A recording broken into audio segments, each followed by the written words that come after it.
And we are live. Hello, everyone. Welcome to another exciting episode of the Matthew Paris Show. I'm your host, Matthew Paris. I was supposed to have a guest on today, but again, the guy, like before, had the guy had to bail out. Um, yeah, so I don't know. I don't know what happened there, but um, so yeah, let's get into it. The Longhorn Network. After 12 years, the Longhorn Network is finally shutting its doors. The Longhorn Network is a network for the University of Texas Athletics. It was a joint venture with ESPN. They signed a deal with ESPN. It started in August, I believe, of 2011. And excuse me, um, they are finally closing its doors after 12 long years. The original plan was to be 20 years for 300 million with ESPN, but it's not happening anymore. So the first game for the Longhorn Network, the original idea was to promote Texas Longhorns football games and to show other Texas athletics. It actually started the first game, I believe, that ever uh, aired for the network was a Texas volleyball game. That was the first game.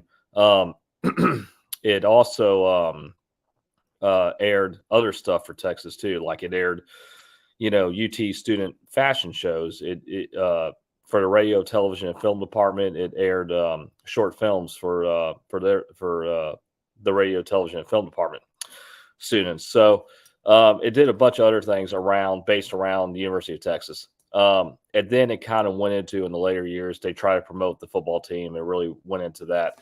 At one point, I did have a friend work for the Longhorn Network.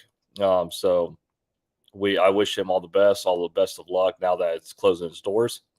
Um, the Longhorn Network, I remember watching it a couple times. It was a lot of fun to watch. They showed reruns of football games. They showed a rerun of the 2006 national championship game Rose Bowl game between University of Southern California and Texas Longhorns. Matt Leinart was quarterback for USC. Vince Young was quarterback for Texas, and it was one of the great games. Of Football Life did an episode on it, so it's so it's sad to see it close its doors for a while there. Throughout the years, I think it was struggling.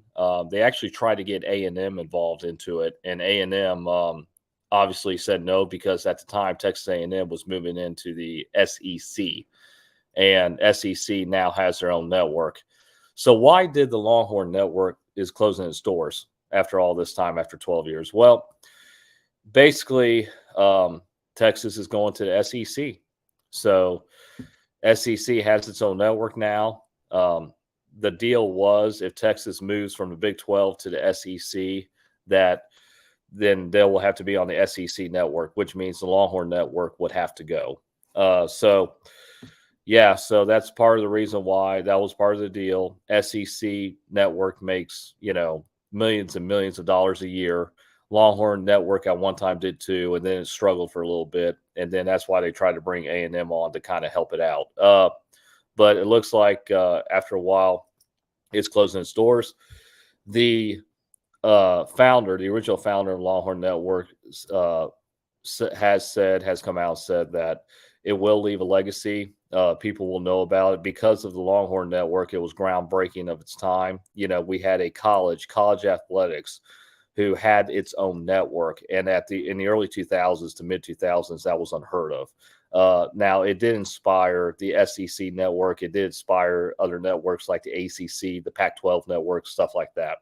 And those have deals with ESPN and Sports Illustrated and whatnot. So it's after years, Longhorn Network's closing its doors. I remember watching volleyball games and basketball games and football games and stuff like that. It was a lot of fun. So I'm originally from Texas, so it was a lot of fun to watch. And we wished everyone all the best for the Longhorn Network. So speaking of which, let's talk about the Pac-12 for a minute. Could the Pac-12 be also closing its doors? We don't know for sure. Right now, they have 4 teams in the Pac-12. There are a lot of rumors going around that the Pac-12 may shut the door. It does have the Pac-12 network, so I don't think it will shut its doors. I think they will get teams in there. It is Pac-12. There's supposed to be 12 teams, and now there's only 4 teams. So, I know we have this has been going on for a while. I know there's talks of it closing its doors. I don't think it will close its doors. I think the Pac-12 will still be around for a little while. I think they will shift colleges and universities and then have it go into the Pac-12. So there will be teams going to Pac-12. So we've had this before. It's business, college athletics business. We'll see what happens there. So good luck to everyone in the Pac-12. Moving on real quick. Let's talk about an old story. Billy Preston. He is a American basketball. He's a forward. He played for the Cleveland Cavaliers. I believe he still does play for the Cleveland Cavaliers.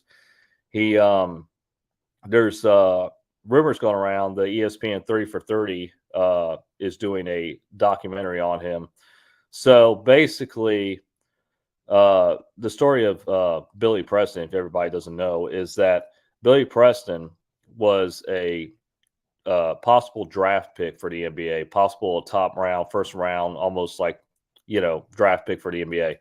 He got a scholarship to the University of Kansas. He has played for, I think, 4 high school basketball teams. He attended 4 high schools. He attended St. John's, Bosco High School, Redondo Union High School, Prime Prep Academy, and Oak Hill Academy. He was known as a first round NBA draft pick. So he got a scholarship to the University of Texas, or I'm sorry, not the University of Texas, University of Kansas, and never played a single basketball game for the University of Kansas. Why is that? He's with the Cleveland Cavaliers now. He was an undrafted free agent, but why is that? And my guest is now here. Give me 1 minute. What's up, buddy? Hey, how's it going? Good. How are you? All right. So yeah, I'm not sure what happened there. I'm right in the middle of the show now. We're about 7 minutes into it. I've already talked about a few things, but I just said my guest is now here. Yeah, no, sorry about that. It's weird that every other time I get a link, it goes to this one spot, and this one I ended up having to just like search through my mail, and then it do a keyword search in the mail, and then it finally popped up. So I actually don't have any idea where it went. No, you're good. You're good. Well, now I'm happy you're finally here. I was like, where's my buddy? Yeah, no, I was like, oh man, did I just not get a link? Like, I don't. Well, of course, our producer is supposed to send you the link. So I texted him, and I was like, well, he's not here. So I'm going to do the show but now you're here. So that's good. So we're about 7 minutes in. I was talking about Billy Preston. Okay. So do you know the story of Billy Preston? I don't. Okay. So Billy Preston is he got a scholarship to the Kansas Jayhawks. He plays for the Cleveland Cavaliers. He's number 20. He's a forward. But there was an investigation. I was about to get into that until you came in. There was an investigation on him from Adidas that Adidas under the table paid his mom like $79,000 to for a sponsorship and to play and stuff like that, and to be with them and stuff like that. And that was back when he was supposed to be NCAA had an investigation on it. So what do you think about that? It's the corruption of college sports. So supposedly this guy from Adidas got arrested. I think he got like 20 years. And I think a sports agent got like 20 years. So what do you think about that? I mean, 20 years seems crazy, but but as far as corruption in college sports, I mean, it's always been there. It's always going to be there. Yeah. It's why things like Michigan doing their self-imposed thing on Harbaugh, that's just them knowing that he's going to get suspended. Right. So they're just kind of, let's get 3 games out of the way real quick against teams that realistically they're going to cruise through. He doesn't necessarily have to be on the sideline for. And then, it's only 3 games. So he gets to come back for Rutgers. Right. So, I mean, it's there's some gamesmanship there. And I think that's just college sport in general, regardless of what sport it is, whether it's basketball or football. It's that old adage, if you're not cheating, you're not trying. So, yeah. So I mean, that's just college sports in general, really. Yeah, no, I think it's happening everywhere. You know, I always have questions come up to me, Bo, about, you know, since I'm from Houston, what do you think about the Astros in 2017? I was like, well, look, I think everybody is doing it. You know, Sure. I think the Astros were the guinea pigs of it, but I think everybody is doing it. And I even have a buddy who's a Philadelphia Philly scout. He came. I talked to him not too long ago, and he was like, "Matt, there's a lot of money coming out of sports, and when you have a lot of money, you always have somebody who's trying to stick their hand in the cookie jar, you know." So, yeah. Well, I mean, you know, there's been sign stealing for years in baseball. I mean, that's just part of it. Now they were next level banging on a trash can to get the message out there. But I mean, they were giving hand signals to batters on numerous teams for forever. So, I mean, you know, it's the trash can thing is actually just comedy, really. But yeah. but yeah, I mean, you know, again, everybody's always looking for that slight edge. I mean, whether it was, you know, the Patriots filming other teams' practices, or I mean, everybody's always looking for that edge. Yeah. Unless there's a rule that explicitly says you can't, you know, you're kind of painting in that gray area until you get in trouble, right? So it's you know, some of these things are obvious you shouldn't do it, but if it's not explicitly said, yeah. Well, I mean, it's there's a very gray line to that. You know, you're trying to get, and it's marketing purposes too. You know, it's trying to get butts in the seats, trying to get people to go out there, and people will go out there if your team's winning. So how do I get my team to win? You know. Yep. So Billy Preston, he never played a single basketball game for the Kansas Jayhawks though. After that, can you believe that? And this guy was predicted to be a first-round draft pick at the time. So after that investigations, he, you know, I think he was pretty much kicked out of school. He went and did I think a development league, like an NBA development league. I know he was with the Texas Legends for a little while. He was with the ABA for a little while. And then finally he entered the draft, I believe, in 1998, but nobody drafted him because they knew his reputation. And but now he's with the Cleveland Cavaliers. He signed on as an undrafted free agent. I mean, so he got to the NBA. He just, I don't know how well he's doing, but you know. Yeah, I mean, that's a long way to get there. Yeah. So, but he was with the ABA. I think he got like 2 national titles with the ABA. Oh wow. So yeah. Going back real quick before you came on, Bo, I was talking about the Longhorn Network. Okay. It's have you heard of that? University of Texas? No, Okay, so Longhorn Network started back in 2011. It is now closing its doors. It had a joint venture with ESPN. I think back in the day, it signed a $300 million deal, or like some ungodly amount, $200 million deal with ESPN. But now after 12 years, and that was for 20 years, but now after 12 years, it's finally closing its doors. You know, at first it was made to showcase UT athletics and all, you know, football, especially football games, right? Because football is huge in the South. Of course. So, but actually, you know what the first game they actually showed on there was a volleyball game. Texas volleyball game was the very first game they actually showed on there. So, and then it started to spread out to all other University of Texas stuff, like the radio, television, film department had its students do short films that were shown on there. They had fashion shows for UT on there. So it broadened to much more. It's expanded to much more than just sports. But then it came back and they were like, we really want to promote the football team. So, but they had kind of problems with that. And then I think I heard they tried to get A&M to help it out, Texas A&M to help it out. But then Texas A&M went to the SEC, and SEC has its own network. But after a while, the network is shutting in stores. It's finally shutting in stores after 12 years. It was a fun run. I mean, I had it for a little while. I remember watching it. It was fun to watch. They would show a lot of old classic Texas football games. They showed the Rose Bowl, 2006 Rose Bowl game. Nice. Vince Young versus Matt Leinart, UT versus USC, which was a classic. A Football Life did an episode on it. So, So yeah, after a while, it finally shut its doors, and the main reason why is because Texas is now going to the SEC, and the SEC network said no way. Like if you're going to be with us, you're sticking with our network. What do you think about that, Bo? Yeah, I mean, it's sad to see some of these things going away.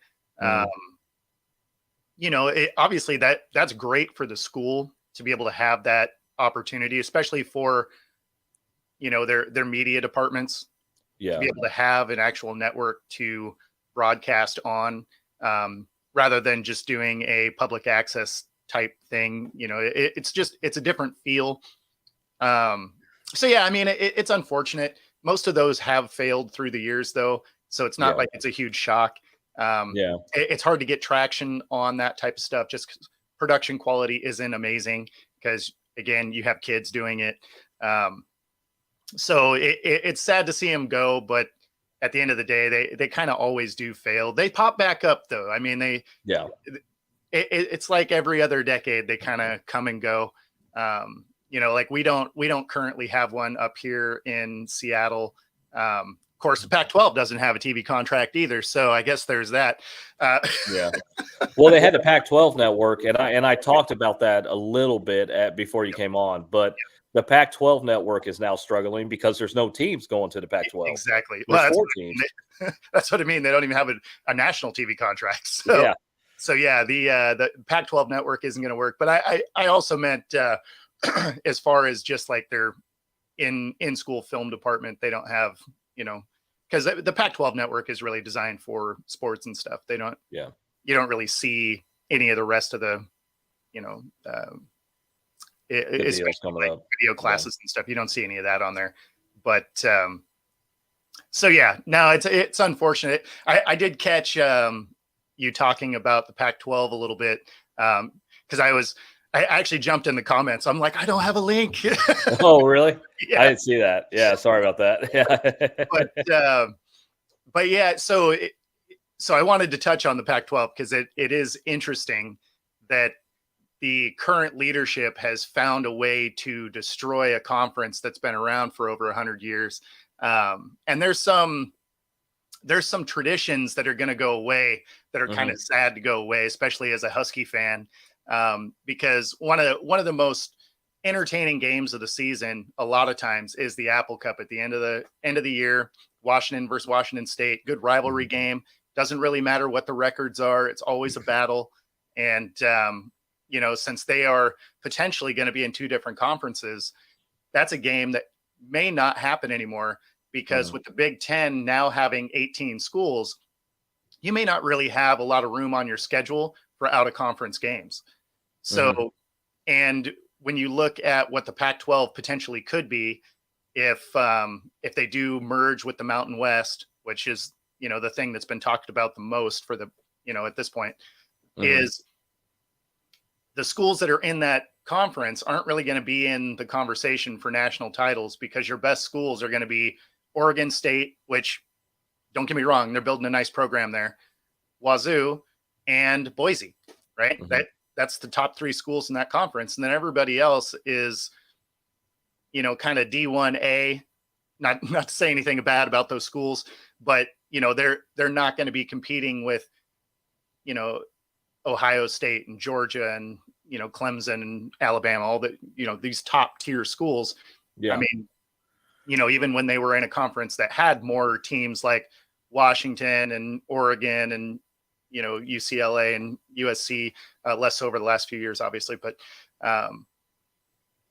you know, those schools weren't making noise anyway. So going into a conference that has less competition, you know, isn't going to help them achieve what they're trying to achieve anyway. Yeah, no, I agree with you. Totally. It's an interesting thing, college sports and the business side of college sports. Speaking of which, how do you feel about football season? We're coming back around. We got preseason. Let's go. Absolutely.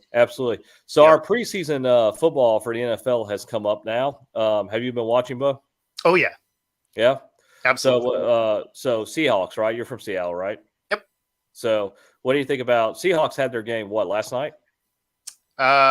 So theirs was Saturday. Okay.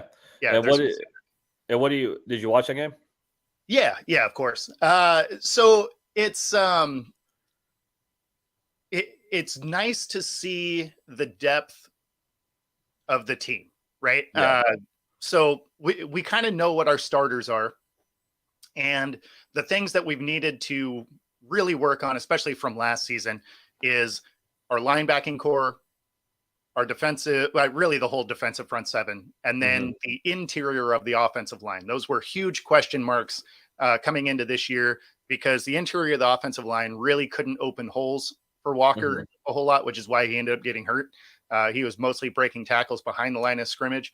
And then the front seven couldn't stop the run to save their life. I mean, they were giving up almost 200 yards a game for most of the season. So it was nice in this offseason and free agency for them to, bring in, I think it was three or four linebackers. They brought in like 5 defensive linemen and 3 interior offensive linemen. So it's been nice over the last couple of weeks to see the kind of protection those younger players are able to give, Drew Lock, because Gino's not, he's not really playing yet because it's preseason. But there's also been some things that are concerning, like JSN, our rookie that has, high hopes for this season. Sounds like he broke his wrist on the game on Saturday. So he's potentially not going to be available for week 1. He's supposed to go in for surgery, I think, in the next day or 2. So I would imagine he's not available for, the standard 4 to 6 weeks, which puts him out to, he's going to come back potentially right around the bye week, maybe the week before the bye week. So, so that's unfortunate. We've had some guys get hurt during these, preseason games and practices and stuff. And I think some of that is not so much that, like, breaking your wrist, that's just you fell wrong and it is what it is. That's a chance thing. But all of the soft tissue issues that we've seen across the league in general, I think some of that can be attributed to how little they're allowed to practice anymore, because you didn't used to see as much of that. And it seems to be far more common now than it once was. And I don't think it's just people's bodies are not built well anymore. Like, I don't think that's the case. And it's not like they're playing on worse surfaces. I mean, there's more injuries now than when they played on AstroTurf. That was literally carpet on concrete. So, I mean, I don't really think it's any of those things. Honestly, I just think it comes down to they don't get enough reps through practice. They don't get enough like actual game speed running before they have to do it live. Yeah. No, I agree. Most of the time, preseason is just lowering the roster, For sure. I'm going to cut some people. And you know that, Bo. You're a professional athlete, former professional football player. Yep. So the idea is, okay, I'm going to talk about, I think that's interesting what you said about Seattle and the way you looked at it. I'm from Houston, so I got to talk about the Texans for a minute. Of course.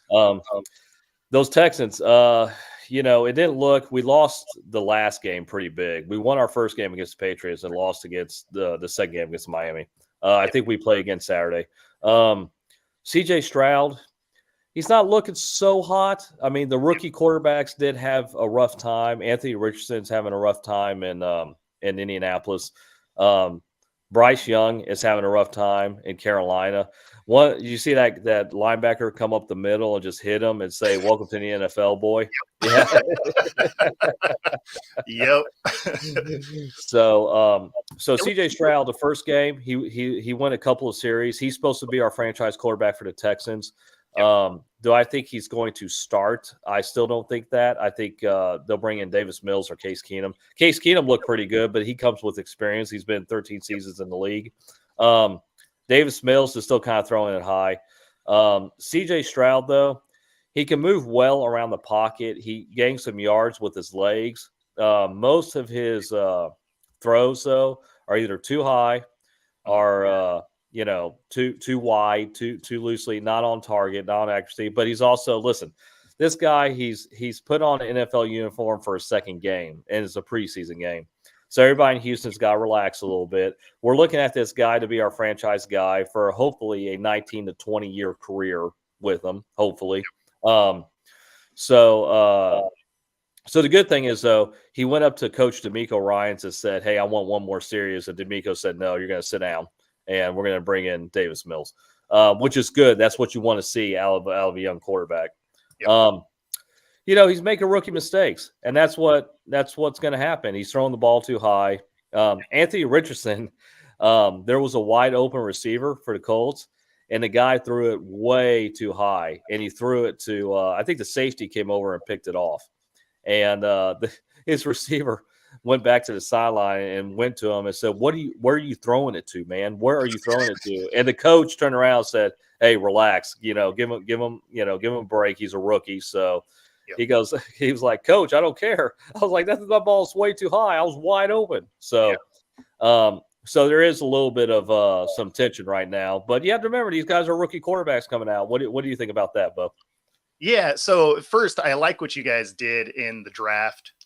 You guys had a nice draft. Obviously, you guys aren't there yet, right? You're still a couple of years away.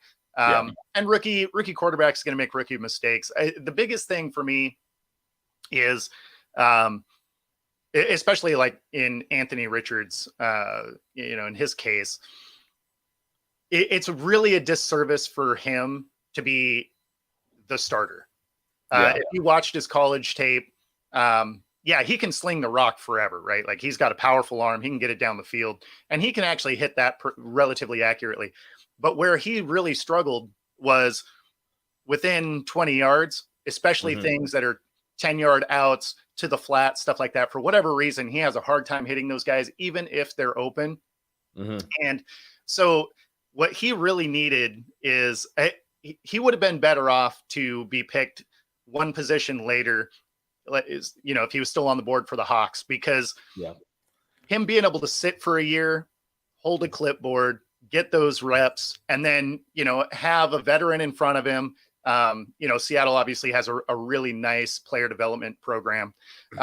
So, I mean, I think his career would have benefited from that because I just don't think that he is quite ready to be that guy day one. Now, in your case with Stroud, that's another one where I think it would be good if Keenum got the start for the season. And the only reason I say that is if you start a rookie, it's really hard to put the genie back in the bottle, right? So if you start a rookie, they struggle, and then you have to bring someone else in. Not only does it kind of deflate some of their confidence in themselves, but now your fan base is kind of on you too, saying, "Oh, we missed on this pick." And you probably didn't. You have a guy that isn't ready for NFL speed or, just everything that comes with it. So I always much prefer if you have that veteran in the room, give them that start. And then if they struggle, everybody's like, oh, okay, well, let's put in the rookie. And then even if the rookie struggles from there, they're like, well, we were struggling anyway. Right. Yeah. So even though the outcome's kind of the same, your fan perspective is far different than if you start the rookie, they're terrible. And then you bring in the veteran who, and once you bring in the veteran, it actually doesn't matter how the veteran does. They could ball out. They could be terrible. It doesn't matter because your kind of perspective of your new draft pick is already tainted by the fact that he came in and launched a bunch of picks, which Anthony Richardson is going to do. He's absolutely going to throw it to the other team a bunch because he has a tendency to be off target, especially in close range. And if you're in close range, those defenders are in close range too. Yeah. Well, the one thing I don't think any coach talks about in the NFL is that you really have to look at, I mean, these guys, it's a whole nother step. I mean, you're playing professional football now. You're not going to be able to go out to college where you're the mega star and just throw a 40-yard bomb to a wide open receiver who's 3 yards or 4 yards open outrunning the corner, So you have to ask yourself, and the combine people have to ask themselves, and the scouts have to ask themselves, can this guy complete a pass? He goes, I know he can complete a pass if the receiver breaks free and he's 3 to 4 yards open, but can he complete a pass if the receiver breaks free and he's only 1 yard open because the corner's right on his butt, Yeah, and that's going to be most all those things. Yeah. And NFL, I mean, there's a reason why it's called professional football, and every player at their position is playing. They're fast. The 400-pound guy can run a 40 and 4 flat. You know what I mean? So Right. he's there's a reason they're there. They're fast and they're professionals. They're fast and they're good at what they do. They're all scholarship athletes at college, and now they've taken it to the next level. So, I think it'd be fine if NFL coaches did that, talk to him about that, and said, "Buddy, you're not gonna, So, you remember there was an old rule that my dad talked about that when a rookie quarterback, when he was drafted, had to sit out for 4 years before he could come in and play. Yeah, Wow. yeah, because he had to learn the system. There was a rule long ago about that. How do you feel about that? I mean, do you agree with that rule or no? I mean, 4 years seems excessive. Yeah. But I'm a big fan of one sitting for a year, though. Yeah. Just because the game is so different, and like you were saying, everybody's fast, right? So when you look at even some of the best competition in college, you're going to come up against, say you're a quarterback, you're going to come up against another team that might have 3 to 5 NFL guys, maybe, right? Yeah. And then when you get to the NFL, even if you're playing the worst team in the league, every single one of those guys on that roster was a scholarship athlete for the most part. I'd say half of them were All-Americans, right? So now it's like, okay, well, yeah, you had to deal with the speed of a couple of guys, and now you're dealing with 53 dudes that are fast. Yeah. And one of the best at everywhere they've ever been until they got to the NFL. Yeah. Yeah. Yeah. I mean, even the quarterbacks that are considered bust was like the top quarterback in their state or at their high school or their college, Absolutely. Yeah. So it's interesting. We'll see what happens there. The Texans defense didn't look too bad though. Will Anderson made a couple of good tackles, our linebacker. He sacked, he pressured the quarterback a couple times. Oh yeah, no, he's going to be a problem. Yeah, no, I'm happy about that. The first game with the Texans against the Patriots, the defense looked pretty good. The second game against the Dolphins, it was kind of, you're kind of like, okay, well, they need to work on that too. I still predict that the Texans will win 6 to 8 games. I don't think they go to playoffs. It's interesting that you said that Case Keenum is going to start. I think possibly Davis Mills would start first. So I think you're right. The thing is, I'm just not a big Mills fan, just because he's not great at the position. And so if you want your rookie to see good football, send the veteran out there that has played good football. Yeah. It's not like Keenum was a scrub, right? Like he's a good football player, and he's been around the league a long time. So there's a lot more insight that he would get from Keenum than watching Mills, who, let's be honest, the Texans did not play awesome football last year.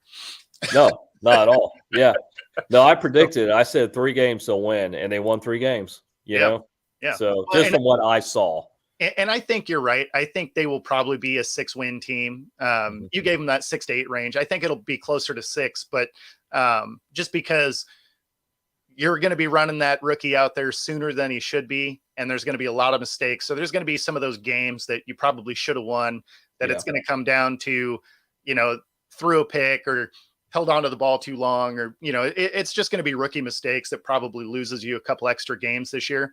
But yeah, I could see him rattling off 6 wins. And then, if you pair it with another good draft, all of a sudden you're really in the mix. You're competitive. Yeah. We'll love to see the Texans win a Super Bowl before I go. Well, you got some time.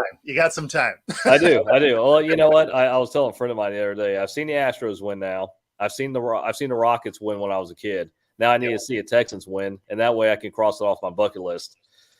So yeah. So speaking of Texans, what do you think about the? There's been a lot of talk come out lately, thinking about the old Oilers logo, and because Bud Adams owns it, And Yep. Amy Adams, his daughter, said, "We will never give that up. That's our history," and stuff like that. Here's Yep. my argument. It's now you guys are Tennessee, Exactly. right? So all the brand stuff still says Houston Oilers on that, as far as divisional titles in the 80s and us going to the playoffs and stuff like that. So everybody in Houston is saying, no, give us back the rights to the Texans so the Texans can have the Oilers throwback during the throwback game and not the Titans. What do you think about that, Bo? Do I you think agree it should with go you. back to Houston? Yeah, I agree with you. It's dumb. Especially because there's a team back in Houston. Like if there wasn't one in Houston, fair enough. Yeah, right? you get it. Yeah, Yeah. totally.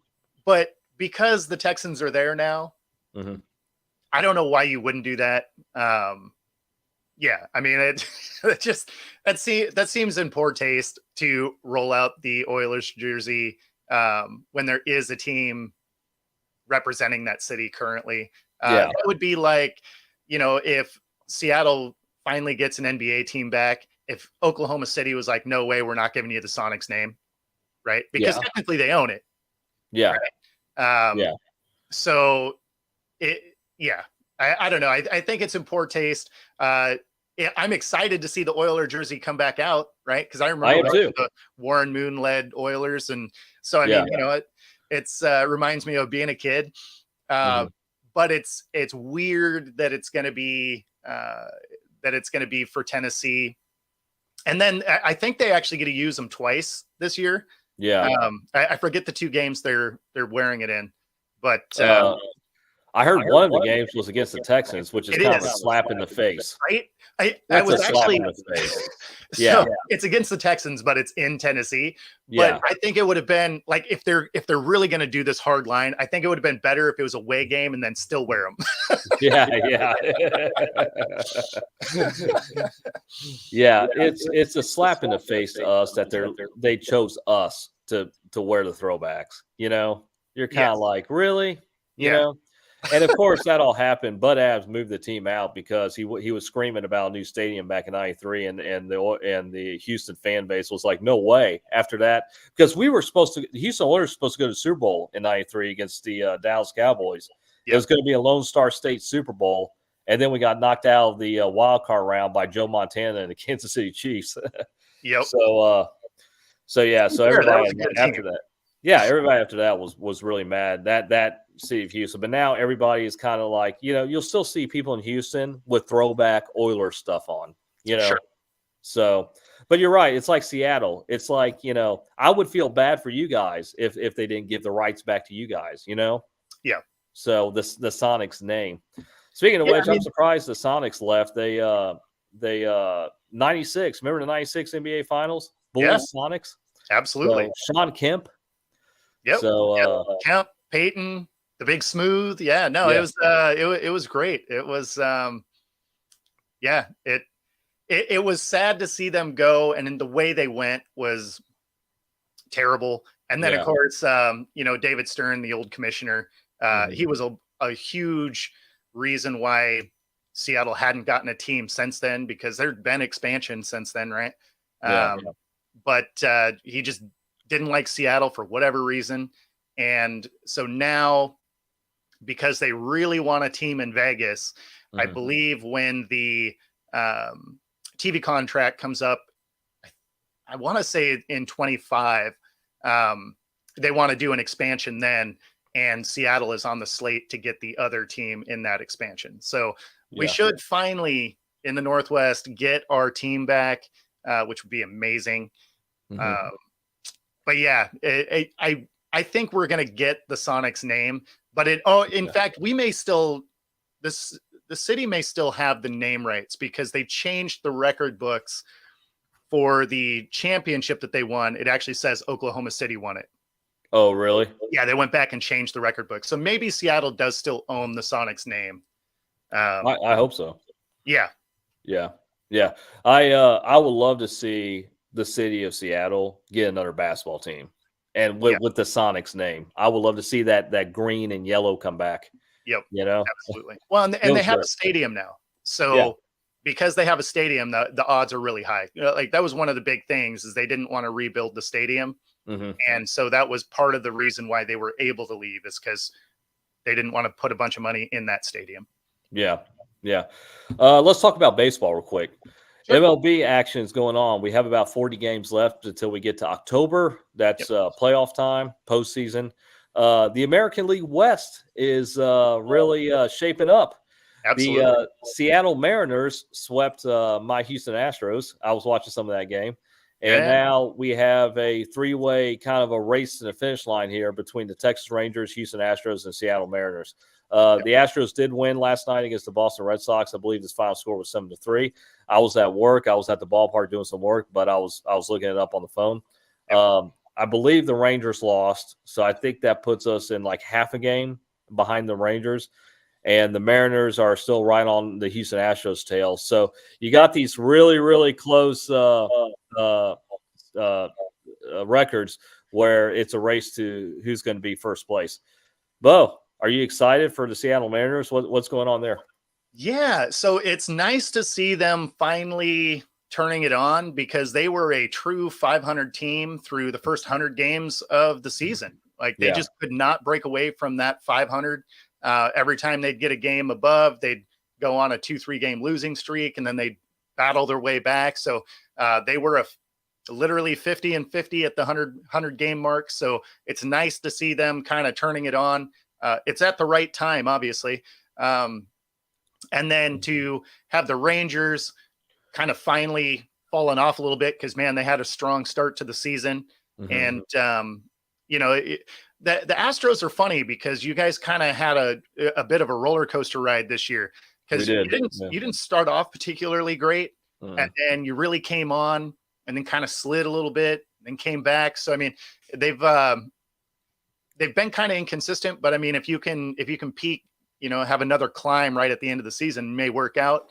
But yeah, I mean, it's the way that these teams are playing. You could see three teams from the West go all, one with the division win and two in the wild card spots. Yeah. Hopefully. I mean, right now, I was talking about with one of my colleagues last night. I'm like, look, I'm even worried now about trying to get the wild card spot because the Mariners are right there, know, and so we're all kind of clustered. You have three teams that are kind of clustered into one little spot to try to get to that first place finish line to clinch the divisional title and get that bye from the wild card. I think it's going to be exciting. I think it's going to be great. How do you feel about because I'm a sports coordinator for Big League Dreams out here in Houston.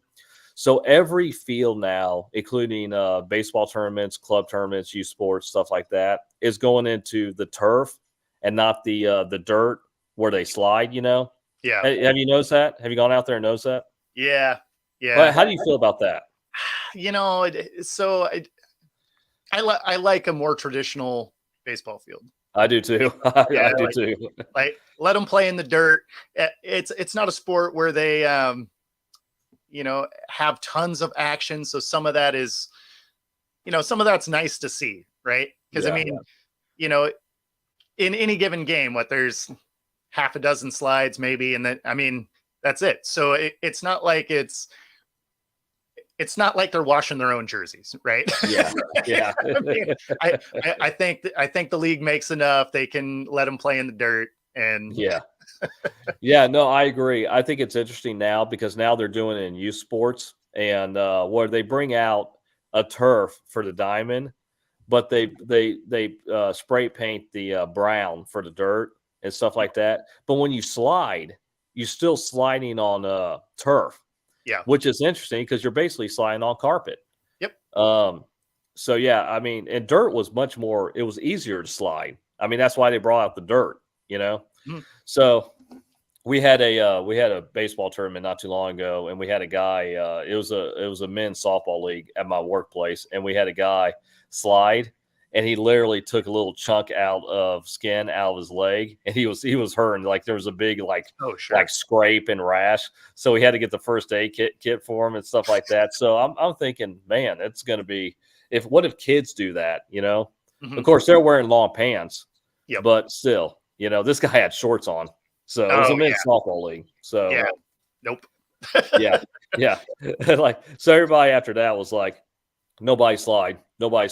you know? Yeah, no, I mean, carpet burns are no joke, right? Like those things hurt. I remember playing, football, especially on when it was AstroTurf. Yeah. I mean, you'd get rash from getting tackled on that, which is why you started wearing, like sleeves or Yeah. full arm Under Armour and stuff. Because it's just like, man, I don't want to have my entire arm covered in raspberries. I'm already Yeah. going to be bruised up. I don't need skin missing also. Yeah. So, Yeah. And a lot of college football players and professional football players starting to do that now. They're starting to do something that protects their arm if they know they're going to play turf, you know? So, I mean, Johnny Manziel, the quarterback, used to do that. When he was at A&M. Did you ever watch that Netflix? I talked about this in the last episode, the Johnny Manziel documentary on Netflix. Did you ever watch that? So I haven't yet. I'm going to, though, because everyone I know that's seen it has really found it insightful, I guess is the way to say it. But yeah, I was actually hoping I was going to watch it last weekend, and then I forgot that we were going to Canada, so we were in Canada for a few days. But yeah, no, that's on my list to watch because some of the things that he said, like in the preview, he's like, "Oh, I watched zero film," and I don't think anybody was shocked by that at all. Yeah, So yeah, no, there's definitely things that it would be good to see it for. From what I heard, it was like 45 minutes, something like that, right? Yeah. It's short. It's pretty short. It's about 45 minutes long. But it's interesting too. He ran a side business for autographs. So anybody from all the way from college. Wow. So he would anybody who came up to ask him for an autograph, he said, "Well, you have to pay me," and he would say his price. And he made like money from that from college, even going back to A&M doing that, the whole Johnny football thing really got to his head, Yeah. That's funny. I didn't know that. That is ridiculous. He ran a side business doing that. He also, did you know that for drugs, he was doing the drugs too back when he was playing for A&M, right? So, I mean, obviously, look, the guy was a good quarterback at A&M. He was the first freshman to get the Heisman Trophy, but he was also doing he said after every game, going back from A&M even to the Cleveland Browns, he said after the game, we go out and party, no matter if we win or lose, know? And he the A&M staff brought in the fourth string quarterback when they were doing piss testing to piss for him. So to try, because the fourth string quarterback was clean as a whistle, but Manziel was not. So he had to piss for him. Isn't that crazy? That is insane. Yeah. That's nuts. And are you doing him any favors by doing that? I mean, it seems like.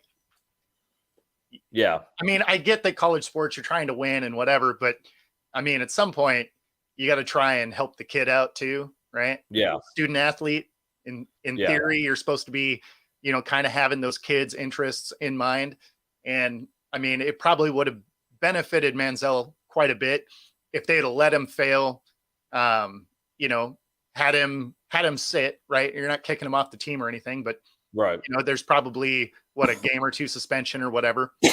Yeah. Like I think that probably could have helped that kid out more than just, we're going to let you keep doing, dumb stuff. And we're just going to, really facilitate how to get around these rules. Yeah. Yeah. Well, the Untold series now, there's I saw the trailer for it last night. There's a new episode going to begin. It's with Florida Gators, the Florida Gators football team, and Tim Tebow and those guys.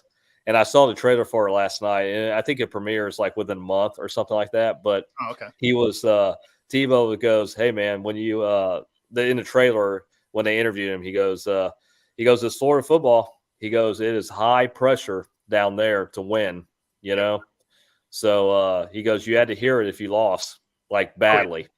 So so that's gonna be interesting. I can't wait for that episode. Real quick, one last question, or maybe two more questions. Sure. How do you feel about high school football coming back? I mean, I always like Friday night under lights. Yeah, I always like high school football.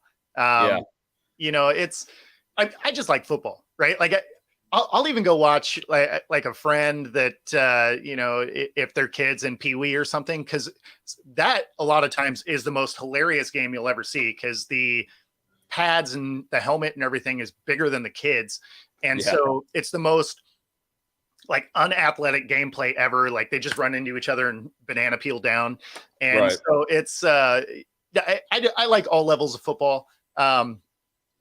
As long as you're going into it knowing it's that level of football, right? Mm-hmm. So if I'm watching the NFL, mm-hmm. it makes me mad to see sloppy football. Yeah. Right. You're paying these guys millions of dollars a year. They're professionals. Sloppy football makes me mad at that level. If I'm watching high school football, I understand that it's going to be sloppy football. Right. Mm-hmm. There's just a lot of reps that haven't happened yet.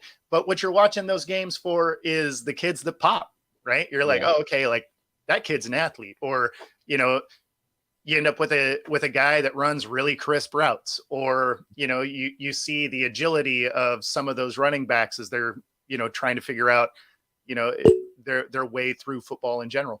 So mm-hmm. it's you watch the game for different things. And so I always like Friday night football. Absolutely. Yeah, no, it's so much fun.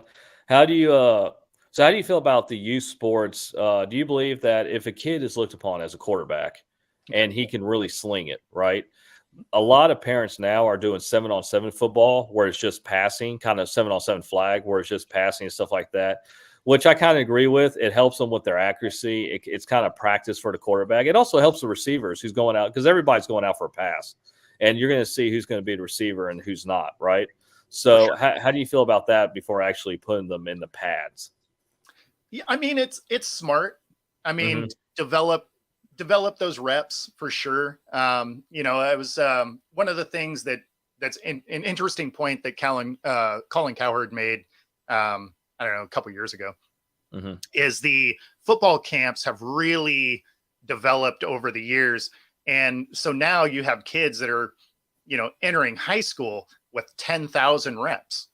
Yeah. It's crazy, right? Like that is so much throwing the ball around. But it's why you're seeing these guys that are so much more polished by the time they get to college, or, have the ability to be real sharp when they get into the NFL first year. So, I mean, I support it. Like, I love the sport. So I wanted to play it all the time anyway. So if those would have been available to me as a kid, I would have been like, let's do this. Oh yeah. Yeah. No, it would have been great. I mean, our 7-on-7 was get the neighborhood kids together, go to our little patch of grass, our sand lot, and let's go play. Yeah, let's go throw the football around. Yeah. Yep. With no scouts around and no parents around. You just had a good time. Absolutely. And then you came home for dinner, Yeah, exactly. You got to beat that street light. Yeah. When the street lights come on, then you go home, right? Yep, exactly. I would love to see more kids do that today. You know what I mean? I don't think a whole lot of kids in general. Yeah, that too. Yeah, but so that is one thing that's such a huge difference from, especially when I was a kid versus what the environment is today. Is we went everywhere on our bikes every day, all day, right? Outside of your school hours, right? If you'd leave school, you'd be on your bike off until whenever, and then, homework, right? And then during the summer, you basically left as soon as you could. And then you came back realistically when the streetlights came on. And so you were just gone all day. And you could figure out where all the kids were because all the bikes in the yard. So it's interesting to see just nobody in the parks. Like that's very strange to me, because we were like, every park you could find a game when you were a kid, whether it was baseball or football. Like there was always soccer, something was always going on. And now when you drive by parks, there's really not a lot of kids there most of the time. It's totally empty. It's sad. It's sad to see. I really hope that kind of comes back around. I don't know that it does or that it can, because we had game systems as kids, but they weren't advanced. They weren't you know, you'd play games for like an hour and you'd be like, I want to go outside. And there just doesn't seem to be that same feel anymore. It doesn't. I mean, a lot of these kids now, and I think parents are okay with it, where they just get on their phone, they play their video games for hours and upon hours, or they have their home game console. But here's the thing, and when I was coaching too, I explained this to the kids also, where I was, we had Nintendo, we had Sega, we had all that stuff, and I had all that stuff. Mm-hmm. But if I had to knock at the door and say, hey, we're all down by this, I turned that stuff off and I said, okay, let's go play, you know? Absolutely. So, and that's what we did. These kids today are just like, no, I'm in the middle of, you know, Call of Duty or something. You know what I mean? Exactly. So, yeah. So the whole thing is fascinating. Bo, thank you again for coming on the Matthew Parrish Show. Yep. Yeah. A lot of fun. I always have a good time. Thanks for having me. Sorry I was late. Yeah. Don't worry about it. Don't worry about it. It happens. It happens. Listen, guys, before we go, make sure you hit that little subscribe button right down there. It's always a great time here on the Matthew Parrish Show. And you guys have a great rest of the day. Have a great week. And the weekend's almost here. I'm excited. Bo, are you excited? Of course. Bring on football.